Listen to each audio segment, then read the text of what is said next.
Oke, kembali lagi di channel saya.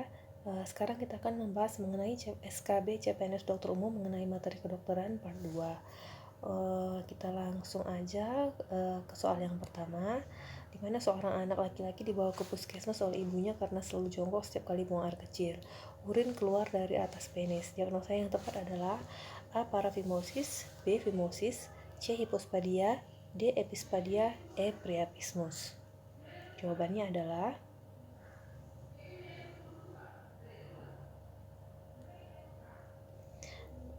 tadi kata kuncinya adalah urin keluar dari bagian atas penis, ya kan?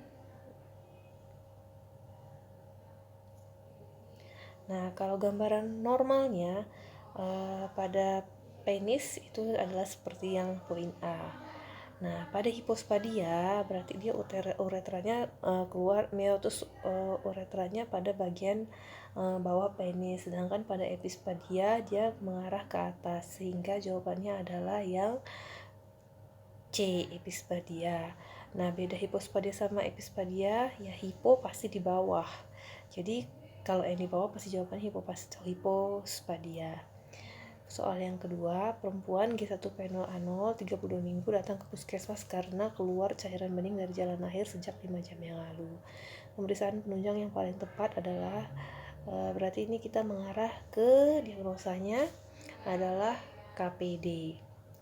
Nah, poin A, jawabannya adalah option A, nitrate test, B, Venn test, C, amniocentesis, D, USG abdomen.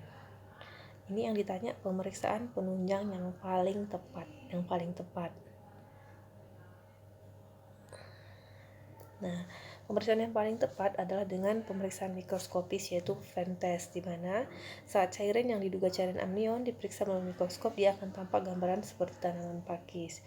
Yang poin D bisa juga sih USG abdomen, tapi ini yang paling sering terjadi di rumah sakit. Tapi untuk saat ini, untuk pertanyaan soal ini, dia ditanyain mengenai yang paling tepat, jadi dia jawabannya adalah Venn test. Kemudian Nyonya T, 28 tahun, keluhan perut kencang, hipertensi disertai proteinuri positif 2. Terapi yang tepat adalah A. MgSO4 4 gram, B. MgSO4 5 gram, C. MgSO4 6 gram, D. MgSO4 10 gram. Jawabannya adalah yang A ya. Jadi dia MgSO4 4 gram, dia di IV-kan. Nanti selanjutnya baru 6 gram.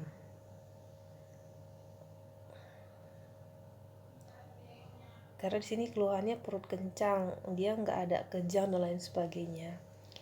Kemudian soal selanjutnya, Nyonya T datang dengan keluhan puting payudara tidak bisa keluar. Ketika ditekan tetap tidak bisa keluar. Diagnosa yang tepat adalah A. Inverted 1, B. Inverted 2, C. Inverted 3, D. Inverted 4. Di sini puting payudaranya nggak bisa keluar. Ketika ditekan pun dia nggak bisa keluar. Jadi jawabannya adalah, nah ini kita jelasin dulu satu-satu. Kalau yang grade 1, jadi dia itu putingnya itu bisa ditarik keluar secara manual dengan mudah, dan dapat mempertahankan posisinya dengan baik.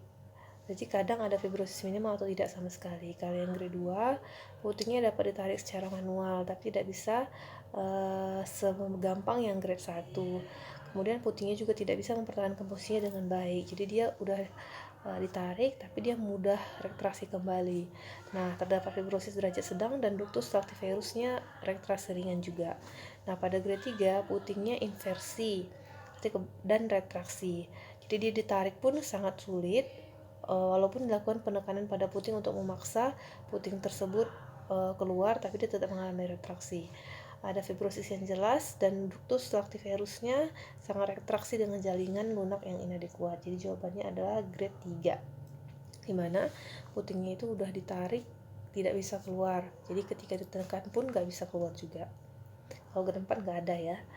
Kemudian soal selanjutnya, pada kasus keputihan, spesimen pengecatan yang dapat diambil dari A. Vagina saja, B. Vagina dan anus, C. Faring dan vagina, D. Vagina, uretra, fornix posterior. Jawabannya adalah D ya, yang paling lengkap yaitu vagina, uretra, fornix posterior. Tujuannya adalah untuk menentukan penyebab infeksi tersebut. Kemudian soal selanjutnya, seorang ibu membawa anaknya ke puskesmas karena belum menstruasi padahal sudah berusia 17 tahun. Berat badannya 45 kg, tinggi badannya 130 cm.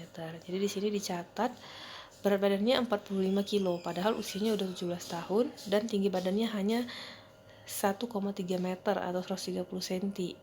Usianya 17 tahun. Berarti dia ini berat badannya kurus dan tinggi badannya juga termasuk pendek. Jadi diagnosa yang tepat adalah sindrom Klinefelter, B sindrom Rey, C sindrom Turner, D sindrom Edward. Nah, jawabannya adalah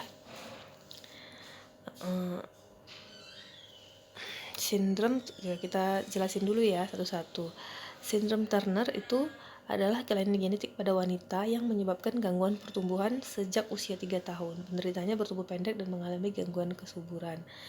Nah, kalau sindrom Klinefelter adalah kelainan genetik yang disebabkan oleh adanya salinan kromosom X tambahan. Akibatnya, laki-laki yang dilahirkan dengan kondisi ini akan memiliki beberapa karakteristik seperti perempuan.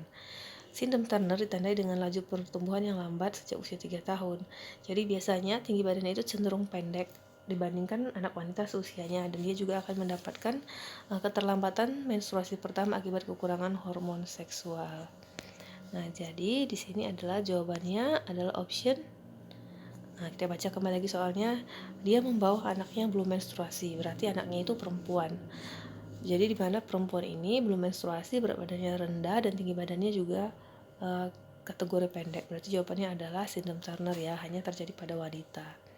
Oke, sekian soal dari saya. Mudah-mudahan soal-soal ini dapat bermanfaat untuk teman-teman yang akan melanjutkan SKB bulan September Oktober nanti. Jangan lupa subscribe ya. Terima kasih.